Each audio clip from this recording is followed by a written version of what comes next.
IT 1 minit hari ni. Okey, hari ni kita ada satu kes, nak kata special tu tak juga sebab kita pernah juga terima kes yang sama. Punca aircon tak sejuk. Ni salah satu punca aircon tak sejuk. Tapi bukan disebabkan oleh sistem aircon. Tapi disebabkan oleh sistem cooling system engine. Okey, untuk kes ni punca dia punya thermostat. Dalam ni ada thermostat, saya belum buka tau. Okey, ini pipe dia lah, saya tunjuk. Jom. Zoom sikit pipe ni. Okey, nampak? Saya boleh pegang dengan tangan pipe ni. Ni pipe bawah ni, kalau boleh pegang dengan tangan, tapi pipe atas ni nak sentuh dengan tangan pun panas. Ni. Okey, ni panas. Maknanya apa kat sini? Maknanya thermostat dia jam. Kalau thermostat dia jam, air dia tak berlaku sekelip. Orang kata apa?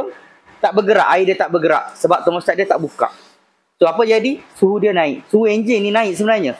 Cuma dia tak perasan. Jadi bila suhu enjin naik, dia akan mempengaruhi suhu aircon kita. Suhu dekat kondenser kita ni. Jadi kalau dia tak perasan ni, lama-lama apa jadi? Kereta dia boleh overheat sebab thermostat tu jam. Nasib baik dia datang tadi, dia kata aircon kurang sejuk.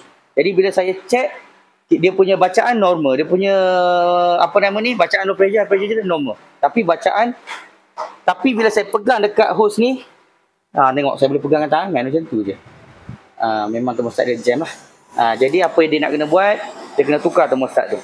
InsyaAllah lepas dia tukar thermostat, kereta dia, aircon dia, enjin dia boleh normal balik, boleh sejuk macam biasa balik. Jadi ingat, kalau aircon ada masalah, jangan terus top up gas, tukar barang. Ini kalau dia pergi top up gas ni, masalah thermostat, enjin jam. Masalah thermostat, enjin mesti jam sekejap lagi.